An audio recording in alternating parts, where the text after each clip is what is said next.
안녕하세요. 코아텍입니다. 배터리 에너지 저장 시스템과 TE 커넥티비티 커넥터에 대한 인터뷰를 제품 영상 자료로 준비했습니다. Did you know that the first battery energy storage system was developed over 2,000 years ago? Much later, with a whole lot more bells and whistles, the first utility scale battery energy storage system in the United States was commissioned in my hometown of Portland, Oregon in 2012. Today, battery energy storage systems are a vital component of green energy projects throughout the world. A sometimes overlooked but extremely valuable component of these systems are heavy duty and high power connectors. And guess what, my friends? That's exactly what we're talking about today. Hi, I'm Amelia Dalton, host of Chalk Talk. Battery energy storage systems can reduce energy costs, encourage trends toward clean energy, and help maintain grid reliability during peak demand. In this episode of Chalk Talk, Jason Row from TE Connectivity and I explore the key subsystems, architecture, and system solutions for residential and commercial battery energy storage systems. We also investigate the TE Connectivity heavy duty and high power connectors best suited for these kinds of applications, and how you can get started using these solutions in your next design. And before we get started, don't forget to click that link. There you can find even more information about this topic from TE Connectivity. Hi, Jason. Thank you so much for joining me. Yeah, you're welcome. I'm looking forward to it. Excellent. Okay, so we're talking about TE Connectivity's heavy-duty connectors and high-power connectors in battery energy storage systems today. But Jason, before we dig into the details, we're looking at on-grid and off-grid applications here, right? Yeah, exactly. We're looking at the overall landscape from power generation to power transmission, and then later on to the power consumption side. And part of this ecosystem is really on-grid, where we have power generation from clean energy solutions like solar or wind, where we need large-scale power conversion systems, battery systems, or inverters. And then we need to transmit this energy along the grid, where we have potentially substation energy storage systems that would use these large-scale power conversion systems along with battery storage systems. And as we move further down the energy transmission system, so to speak, we will encounter those off-grid power consumption areas like factories or residential consumers who want to adopt smaller scale energy storage systems that may be used in conjunction with their solar panels and inverters. We even see this sort of technology being employed in electric vehicle charging infrastructures. Very cool. Now, Jason, walk me through the main subsystems in a battery energy storage system. So, for the sake of our discussion, when we talk about the on-grid versus off-grid solutions, we're really dealing with very similar building blocks, but scaled differently. We need to take the DC power created by the green energy source, which is in a DC voltage, and convert it to an AC voltage, which can then be transmitted directly to the grid. Other times, we need to store that harvested DC energy in a battery system, which will need to then later be converted to AC voltage for transmission. The conversion of the DC voltage to AC voltage is done with inverters or power conversion systems, depending on how the energy was harvested or stored. The battery system itself will scale as the volume of energy changes, from container-sized batteries for like megawatt stations to rack-mounted solutions for commercial applications, and even like wall or floor-mounted solutions for residential use for those applications below, like, say, 50 kilowatts.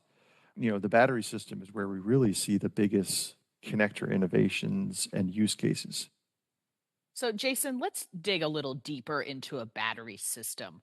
What does the architecture look like? So remember that the battery system is scalable. But the core building blocks are the things like the battery packs and the battery management system. The battery packs are the collection of battery cells that are connected together to create a uniform power output unit, so to speak. These cells are monitored locally by the battery management unit inside of the pack, and then multiples of these battery packs are connected in series to achieve the higher voltage levels of the overall system. The battery management system that controls the energy movements to and from the individual packs and helps to balance the overall system loads.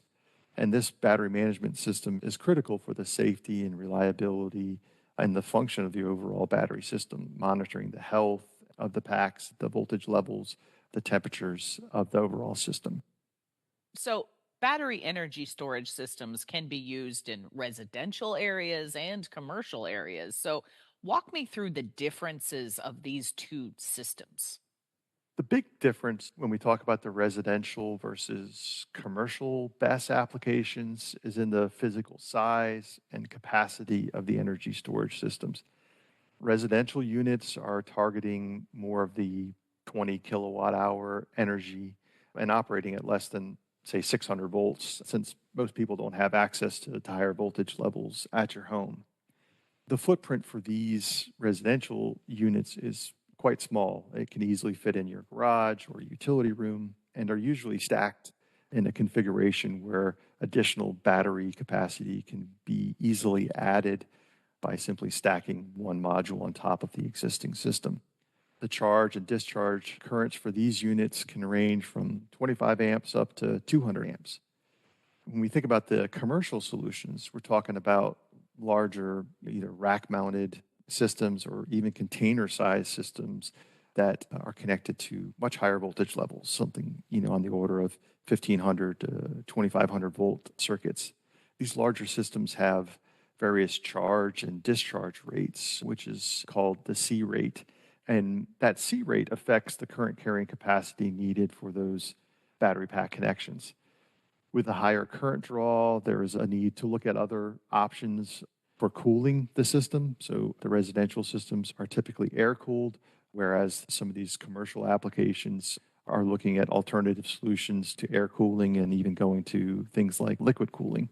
And since these commercial BESS applications are more exposed to the elements, that leads to needing connectors that are sealed to IP ratings.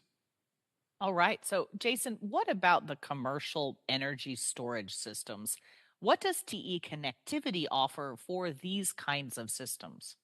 So for those commercial applications, we have a series called our HPC product line, which has a really wide range of single pole power solutions from 200 amps up to 400 amps. And this covers the majority of the applications where customers are looking for 1500 volt capable products with IP67 protection. And we've developed a one-piece contact design that helps to provide excellent temperature rise control along with the ability to integrate an NTC temperature sensor that can allow for intelligent safety monitoring with up to a 95% accuracy. The flexible cable connection has a smart locking system, which makes for easy unlocking in the field and allows for 360 degrees of rotation of the plug. So, let's dig into the details of these specific product lines a bit. What benefits does this family of solutions bring to the table? So, in addition to the wide current rating or options that are available to it, we need to be able to accept a various degree of wire sizes from 50 millimeter squared, all the way up to 95 millimeter squared conductor diameters.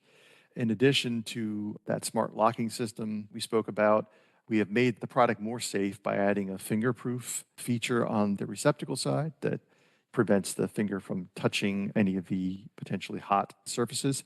On the panel mounted side, we offer two different options for connecting to the bus bar, a threaded side or an unthreaded side. This allows the designer freedom to choose what works best for them. That easy to plug in design, that one piece construction, along with the ability to integrate that temperature sensing modules, those are some of those key benefits of this product family. So, what about residential systems? What does TE connectivity offer in this case?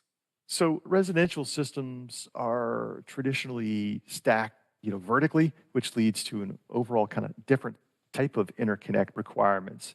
These interconnects also need to include not only the power connectivity, but also the signal lines that are used to communicate between the various stacked modules. And since these units are stacked on top of each other and they're sometimes quite heavy, a robust construction of the connector, along with some degree of tolerance for misalignment and floating, is needed in these sort of configurations. And so we have two product offerings in the residential space that are targeting that less than 1,000 volt and 200 amp current rating. The first being the HDC HMN module, which is a frame-based solution with positions that can be populated with up to 6 different modules. These modules can include signal pins or power pins and really can be selected based on the application need. An example of that kind of high voltage residential BESS using the HDC HMN module could have 4 power pins that are operating at 70 amps each, along with 12 lower current signal lines. And the HMN docking frame allows for around 2 millimeters of float due to the pre-leading pins and floating washers that we developed in this connector series. The second offering is what we call our HDC stacked hybrid connector, which is a molded housing with 6 power cavities and 12 signal cavities. 4 of the power cavities can accept up to 120 amp contacts, while the remaining 2 are reserved for more like 20 amp signals. The 12 signal locations are intended to be used with lower current, roughly 5 amp signals, operating around 50 volts. And this HDC stacked solution has pre-alignment features like what we saw with the HMM module, but these pre-alignment features allow for up to 2.4 millimeters of float. And the overall construction is a bit more miniaturized in the HDC stacked solution. Both solutions provide excellent options for customers looking to create these sort of stacked applications. So, Jason, what about the hybrid stacked connectors you mentioned earlier? Can we talk about those a bit as well? Yeah, I think one of the really unique features of the hybrid stack connector is the ability to miniaturize the overall design. The hybrid design of the connector allows for better utilization of space for both the signal and the power connections. There's also an improved reliability with the design with a long contact overlap of more than 5 millimeters. And the floating design can compensate for a greater range, up to 2.4 millimeters of misalignment. We have all those different features, the long contact overlap, the high degree of float, and then we can couple that in with the excellent signal performance of the gold-plated contacts and some improved operational efficiency that comes with the stamped informed female contact. And this really becomes a big win for the customers to enhance their processing performance and the reliability of their overall system. So, Jason, what kind of supporting assets does TE Connectivity offer for these solutions?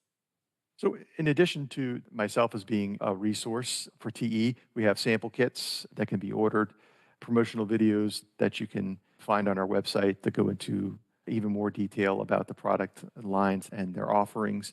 And we have set up a specific landing page for our HTC product portfolio, along with additional data sheets and information about our HPC and stacked hybrid connectors. Excellent. Well, Jason, I think that's all I have time for today. Thank you so much for joining me. Thank you as well. Have a great day. And before we go, you didn't forget to click that link, did you? There you can find even more information about this topic from TE Connectivity. For Chalk Talks, I'm Amelia Dalton from eejournal.com. For more Chalk Talks, head on over to the Chalk Talk section of EE Journal. You can't miss it, it's right across the top. Or head on over to YouTube, youtube.com/EE Journal.